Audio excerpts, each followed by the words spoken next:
Hey everyone, Crazy M here, bringing you a closer look at the Assault class in Battlefield 4. So in this video we're gonna focus on the stuff that will be only available to the Assault class. I've already covered carbines, DMRs and shotguns in another video. So the first gun that we have for the Assault class is the AK-12. It's basically a new version of the AK platform, so nothing out of the ordinary there. Next up we got the Scar H, and this is a bit of a surprise because if you remember in Battlefield 3 the Scar H was an engineer gun. Now they put it to the Assault class, which kind of makes sense because it's a pretty powerful weapon. Though it only got 20 rounds in the magazine, it does a high damage and is pretty accurate, so they shifted that over. I guess also to an extent because it was a carbine before, and if they put that gun in the carbine class that is available for all classes, it's gonna be hard to balance it out because it is a quite powerful weapon. Next up we got the M416. Nothing to say there, pretty much copied over from Battlefield 3. The next gun is a new one as well, the SAR-21. This gun is a bullpup design, looks a bit like an AUG A3, and you see it here, it has increased handling, rather low rate of fire, so a pretty easy to control gun. And so yeah, let's move on to the next one, the AEK-971. Nothing to say there, come over from Battlefield 3, 900 rounds per minute, beast of a gun. Next up, the FAMAS, one of the most controversial guns in Battlefield 3. Personally, I like that they put it in here. It changes the whole list of guns a little bit up, and it makes for a unique experience if you want to try something else out. Next up, we got the AUG A3, again a bullpup design. We had it in Battlefield 3, solid gun, good to see it made its way over there.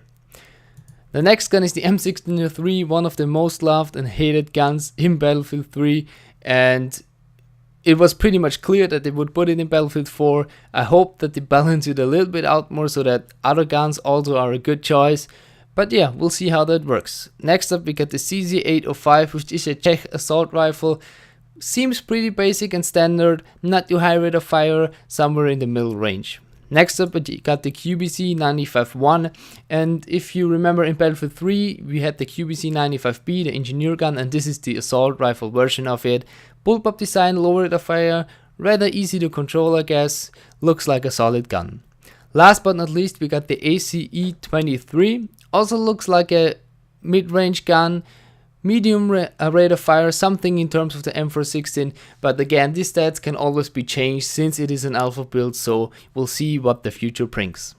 The second part of the things that are unique to the Assault are its gadgets.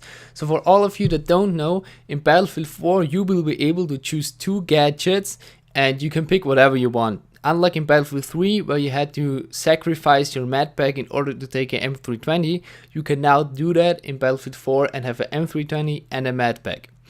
So the first couple of gadgets that we got are all M320 variants, somewhat like we're used to from Battlefield 3 but a little bit more advanced. So the first one is the M320, high explosive, nothing new there, the basic M320. The next one is the M320 Dart. We also had that one in Battlefield 3 kinda, but it was called a little bit different, but it's pretty much a shotgun version of it. Not too powerful in my opinion, but we'll see if they make it more appealing. The next one is the M320 Smoke, and this one was a little bit underrated in Battlefield 3 in my opinion. It might not be too well used in Battlefield 4 as well because you have smoke grenades already, but we'll see. Also I hope that they change the smoke around so that it's more powerful and you can spot enemies through it. The next one is in my opinion a bit controversial, M320 Flashbang, and I believe that this could end up in people spamming flashbangs everywhere. But again, you know, you have the option to choose flashbangs for your M320. The last one is the M320 LVG. We did get that in a DLC in Battlefield 3.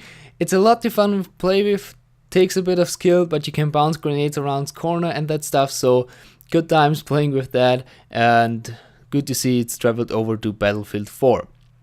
Then we have again the same as in Battlefield 3, the M26 variants. The first one is the MAS, pretty much a basic shotgun. Then we have the M26 Dart, which had the incredible bug in Battlefield 3, but let's hope for a better start in Battlefield 4. And the next one is M26 Frag. I don't see anyone use that like to a good extent because it doesn't make any sense at all. But maybe they change the frag runs around in Battlefield 4 as well, and we'll see how that works.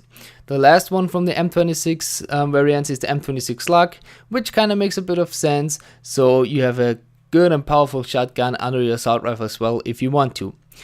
The next gadget is a completely new one, and this is the first aid pack. This is not the normal medic pack as you can see down below, but this is another variant of it. And as you can read here, once picked up by a soldier, it will heal him over a short time span. Look directly at a friendly soldier to throw it to them, or just throw it on the ground for anyone to use. So this means that you can either stick it onto a teammate, or you can throw it on the ground and whoever comes by pick it up and run around with it. This is great because sometimes one guy's gotta go flanking with a suppressor and take the flank and be stealthing coming from behind, and maybe he needs that first aid pack somewhere, and this is, I guess, a great addition because it allows for more of tactical play. The next one is something that we're used to, the medic bag, nothing new there, pretty much the same as in Battlefield 3. And the last one is the Defibrillator.